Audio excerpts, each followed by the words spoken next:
Jadi dia bilang katanya, nih ya, dia, Neng, kita jebak yuk katanya si Milen yuk. Gue bilang, ih nggak boleh loh Mi, gue bilang kayak gitu. Dia nggak jahat, gue bilang kayak gitu kan. Dia nggak jahat. Lalu, lu suka ya sama dia? Bukan masalah suka atau enggak, gue bilang kayak gitu kan. Karena dia nggak pernah jahat sama aku. Masa kalau misalkan dia nggak pernah jahat sama aku, kita harus ngejebak dia atau apapun gitu.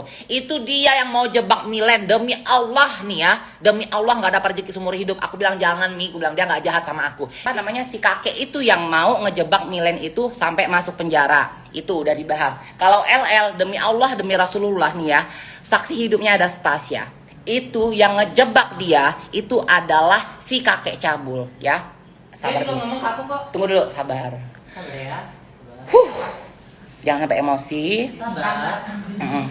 Jadi ya, itu kan LL kan memang pada waktu itu kan di Bali ya, di Bali. Nah, katanya LL di Bali nih, terus dia bilang, Neng, buruan lo katanya balik ke Jakarta. Dia bilang kayak itu, balik ke Jakarta. Dia bilang kayak gitu kan, gua bakal ngasih kejutan sama lo. Apaan dulu? Dia bilang kayak gitu kan. Langsung, udah lu balik aja. Akhirnya aku balik lah itu, pesawat nyampe aku pokoknya Jakarta, di apartemennya itu malam.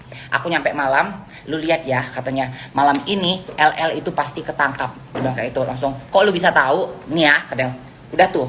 Ternyata dia telepon-teleponan sama Polelanya. Dia telepon-telepon sama Polelanya. Polelanya dikasih duit 15 juta kalau nggak salah. Terus dikasih duit itu 1,5 juta untuk beli narkoboy. Beli narkoboy itu Ineke 2 butir ya. 2 butir dia kasih tahu sama Polelanya. Pokoknya LL itu suka nyimpan ini di sini. Nanti lu periksa aja bagian lemarinya, bagian lacinya di sini nih. Dia yang ngasih kode. Kenapa dia bisa tahu alamat LL? Nah, dia ngubungin adminnya LL, terus dia pura-pura mau endorse. Akhirnya dia transfer tuh uang endorse itu dengan cara kayak begitu dia bisa dapetin alamat lengkap LL untuk ngirim paket, alasan dia kan untuk direview. Dari situlah akhirnya Polelanya itu nge-tracking ya.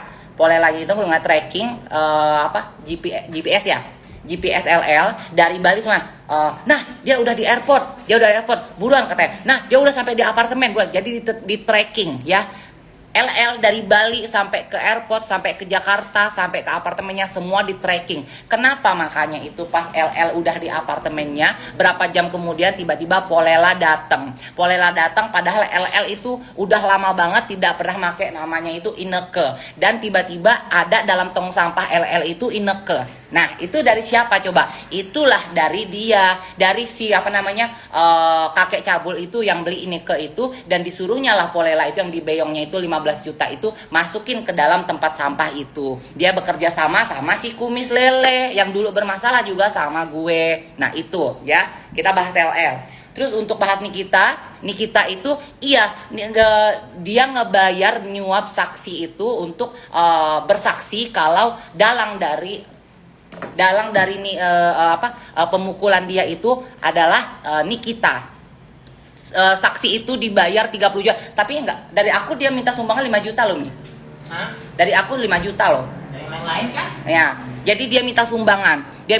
Termasuk sama aku. Dia nelpon aku malam-malam, minta sumbangan. Terus aku bilang, Mi, aku lagi nggak ada duit banyak karena aku lagi banyak kebutuhan. Aku bilang kayak gitu kan. Udah, ya udah berapa aja deh. Dia bilang kayak gitu. Ya udah, aku transfer 5 juta ya. Aku bilang kayak gitu kan. Udah gitu, aku nanya tuh, ini dia buat apa sih? Aku bilang kayak gitu, buat nyuap apa? Nyuap, ternyata dia mau nyuap saksi itu supaya membuat kesaksian kalau dalang dari pemukulan itu adalah Nikita Mirzani. Jadi dia pengen banget menjarahi Nikita Mirzani ya. Tahan, ntar dulu. Kontrol, takut supaya live-nya nggak di take down.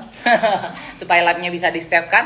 Jadi dialah dalang, padahal dia dalang dari segala dalang itu. Jadi dia ditonjok, memang beneran ditonjok, tapi ditonjok itu belum nggak tahu itu suruhan Nikita Mirzani atau bukan gitu kan. Karena apa? Mulut dia kan suka lantam. Dia kalau ngeliat orang kan gini.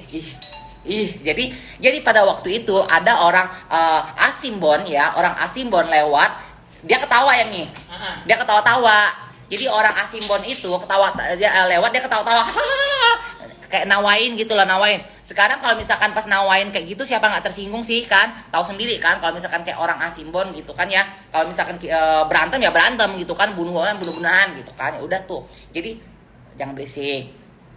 Jadi orang Asimbon itu lewat diketawain sama dia. Akhirnya orang Asimbon itu balik lagi lah, puter balik langsung nonjok dia. Nah nonjok dia sampai berdarah-darah. Itulah kesempatan dia, sampai dia nelpon aku, demi Allah nih ya, demi Allah, demi Rasulullah nggak dapat rezeki lagi nih. Aku bersumpah lagi nih ya.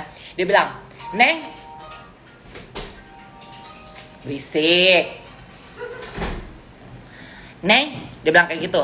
Lu tunggu aja ya katanya. Nikita Mirzani katanya pasti akan dipenjara, dibilang kayak gitu. Lah, dipenjara gimana? Aku bilang kayak gitu. Langsung, lu tenang aja katanya. Lu lihat aja ya katanya. Dia pasti dipenjara, bilang kayak gitu. Aku udah Mi, gue nggak mau ikut campur, gue bilang kayak gitu kan. Karena memang posisi kan aku udah nggak mau ikut campur hal-hal dia. Dia ngetek-ngetek aku mention aku soal Nikita Mirzani. Aku nggak mau ini gitu loh, nggak mau repost atau apapun, karena memang aku pikir aku udah di Bali, aku udah tenang dan aku udah tahu sifat busuknya dia gitu kan. Udah tuh akhirnya dia ternyata nggak tahu ada apalah, semua ini akhirnya terbongkarlah. Dia nyuap saksi itu untuk mengatakan, untuk bersaksi kalau Nikita Mirzani adalah dalang dari pemukulan itu. Nah itu untuk Nikita Mirzani.